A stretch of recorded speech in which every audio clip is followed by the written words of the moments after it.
Cleanse ಮಾಡುತ್ತೆ. So ಇದು ಇವಾಗ ನೋಡಿ ಕರೆಕ್ಟಾಗಿ ಅಬ್ಸರ್ವ್ ಮಾಡಿ, ಫಸ್ಟ್ ಕ್ರೀಮ್ ಆಗಿದೆ, ಸೆಕೆಂಡ್ ಕ್ರೀಮಿಗೆ ಎಷ್ಟು ಗ್ಲೋ ಬರುತ್ತೆ ಅಂತ ನೀವು ಅಬ್ಸರ್ವ್ ಮಾಡ್ಬೋದು. ಇದು ನ್ಯಾಚುರಲ್ ಆಗಿ ಸಪ್ರೇಟ್ ಆಗಿ ಒಂದು ಸೋಪ್ ಅವಾಯ್ಡ್ ಮಾಡಿ ನಮ್ಮ ಈ ಒಂದು ಫೋಮ್ ಕ್ಲೆನ್ಸರು ಯೂಸ್ ಮಾಡೋದಕ್ಕೆ ನಮಗೆ ಅವಕಾಶ ಇದೆ. ಈ ಥರ ಒಂಚೂರು ಫೋಮ್ ಬರಬೇಕು, ವಾಟರ್ಸ್ನ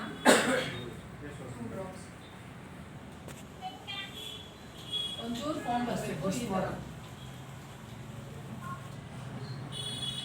ಫೋಮ್ ತೋರಿಸಿ.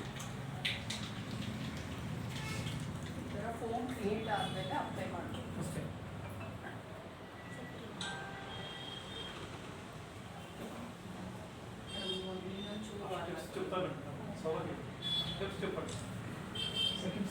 Second step foam cleanser sir. ಇದು ಏನಂದ್ರೆ ನಮಗೆ ಮಸಾಜು ಸ್ವಲ್ಪ ಮೇಲಕ್ಕೆ ಮೈಲ್ಡಾಗಿ ಮಾಡ್ತಾರೆ. ಆ್ಯಕ್ಚುಲಿ ನಾವು ಸೋಪ್ ಏನು ಯೂಸ್ ಮಾಡ್ತೀವಿ.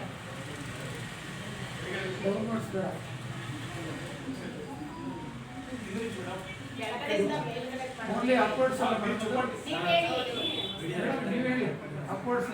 ಹೌದು.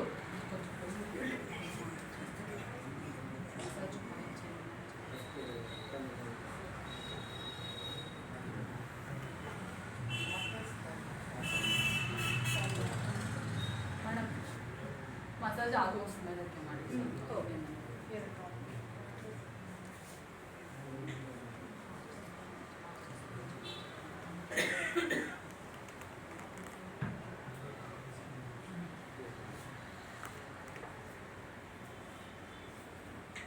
ಇದು ಸೇಮ್ 5 to 7 minutes.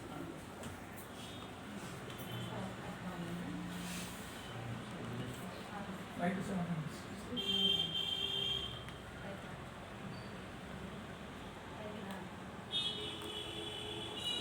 ಇದರಿಂದ ನಮ್ಮ ಸ್ಕಿನ್ pH ಬ್ಯಾಲೆನ್ಸ್ ಚೆನ್ನಾಗಾಗುತ್ತೆ. ಆಯಿಲು ಮಾಯಿಶ್ಚರ್ ಎಷ್ಟು ಬೇಕೋ ಅಷ್ಟೇ ಪ್ರೊಡ್ಯೂಸ್ ಆಗುತ್ತೆ. ತುಂಬ ಆಯಿಲ್ ಆಗೋದು ಅದೆಲ್ಲ ಆಗಲ್ಲ. ಬ್ಯಾಲೆನ್ಸಿಂಗ್ ಆಗಿರುತ್ತೆ ನಮ್ಮ ಸ್ಕಿನ್. ಪ್ರತಿ ಸ್ಕಿನ್ ಟೈಪ್ಗೂ ಇದು ಯೂಸ್ ಆಗುತ್ತೆ.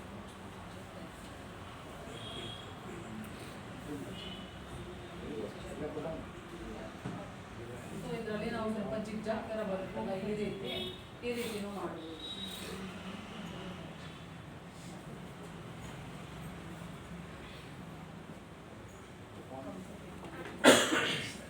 ಫೋಮ್ ಕ್ಲೆನ್ಸರ್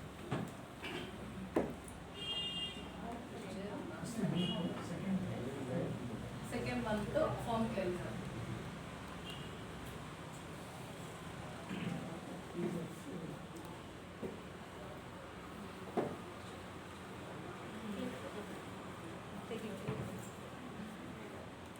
ಮೇಡಮ್ ಒಂಚೂರು ವಾಟರ್ ಆ್ಯಡ್ ಮಾಡ್ಕೊಳ್ಳಿ ಮೇಡಮ್.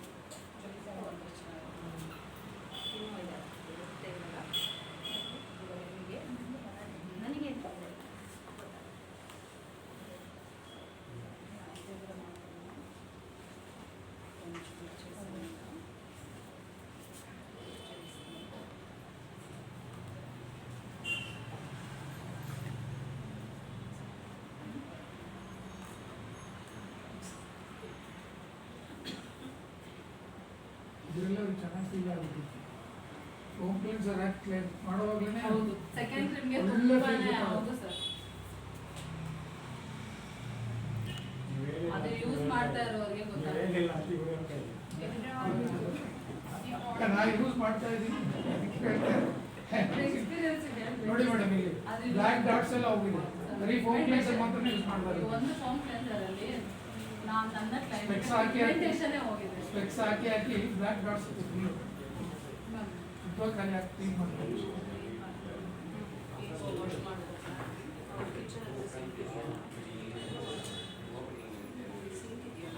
ಅಲ್ಲೋಗಿ ನೀವು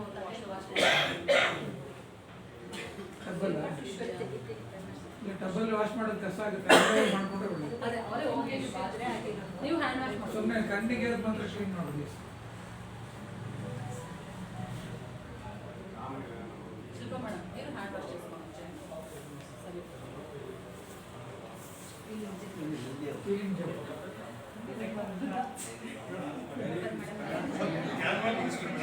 ಶ್ರೀ ಸರ್ ಮಾಡಬೇಕು. ನೀವು ಹ್ಯಾಂಡ್ ವಾಶ್ ಮಾಡಿ.